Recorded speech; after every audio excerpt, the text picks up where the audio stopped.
On today's episode of Meet a Farmer, we're at Kandanga Valley Stud in the beautiful Mary Valley, taking a closer look at some Charolais and Charbray bulls getting ready for sale.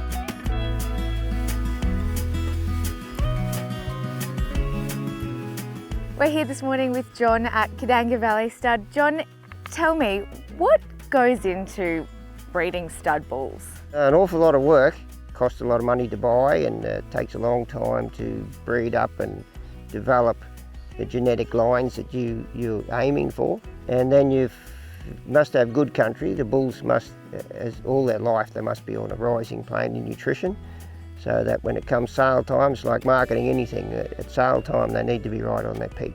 We breed the bulls that go into the herds all around Queensland and Australia that breed the steers and heifers that end up as rump or T-bones on your plate. Yeah. What sort of cattle have you got here? Okay, we have Charolais and Charbray. We just love the growth and the muscling and the natural softness of the cattle, and the Charbray are designed a blend of the Charolais and Brahman to suit more the heat of Australia and the coastal environment, and handle the tick population that we have on the coastal strip of Queensland. Yeah. You're second generation farmer. I believe your father was a dairy farmer. What made you go into stud bulls? Well, I didn't like getting out of bed at 4:30 every morning and milk cows mainly, but we always had some beef cattle when we had the dairy. Actually, it was my parents who bought the first Charolais bulls in 1973. And then he bought some stud Charbray cows in 1979, and that sort of got us rolling along.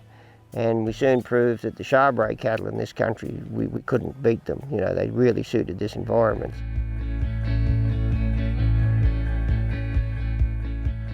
What is it that you love so much about being a farmer? I was just naturally born farmer, I think.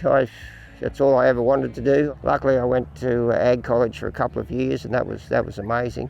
I just love the genetic side of the cattle, like putting a certain bull with a certain cow and ending up with something a bit better quality, and just keep trying to get better all the time, that sort of thing. Well, they look pretty good. Yeah, they look pretty fat and happy. Yeah.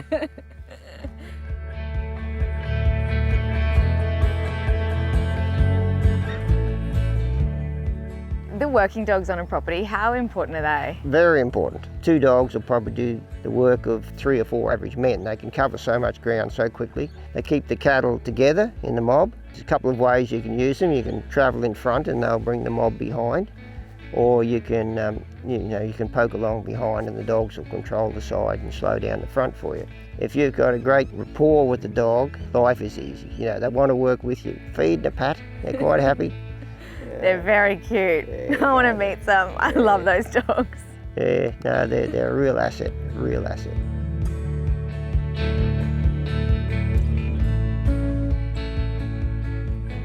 John, you're a pretty active participant in the Brisbane Ekka each year. A big deal for us, the Ekka. We've got one champion Charbray bull, a grand champion bull, and he's over here in the paddock actually. He's having a great old time over there. Yeah, he's having a holiday away from the girls. He's not quite as young and handsome as he used to be. Bit like the rest of us. Oh, you're still young and handsome, John. Tell me what goes into the making of a prize bull. Well, to win at the Ekka, it's a major show, so he's got to be a standout animal, no matter what breed he is. First of all, you've got to have the right genetics. You might drive around the paddock and they're a day or two old and they stand up and they stretch out like that, and you say, he's got a bit of class, that calf. I'll keep an eye on him, and then at weaning time you take them off and keep them going along at a good plane of nutrition, and so that they reach their potential.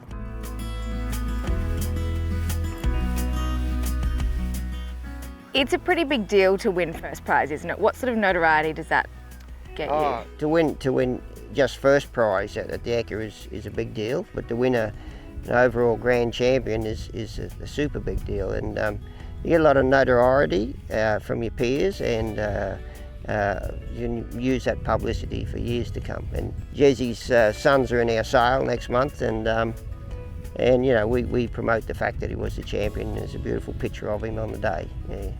With the Charolais breed, how come that's such a big category as opposed to other cattle? They're so genetically strong that you can put them over any cow and you get a beautiful line of calves, and they'd make top dollar at any market around Australia basically. What goes into it on the actual day of competition? You take the animals there a week or so before, and they've got to be on the correct feed, and you can't change your feed at all because they'll get a bit upset, and they've got to be well looked after. They've got to be in a healthy state and probably a healthy frame of mind too. And then judging day, everyone's out of bed, probably don't sleep much at all, but they get out at 2 o'clock and start washing the cattle and blow drying them, and little final clipping touches, and then you've got to keep them clean till judging time. So it's a big deal. Sounds like a big deal. Yeah, it's a lot of work. It sounds like a huge amount of work. It's a huge amount of work. But hey, you got the prize bull. Yeah.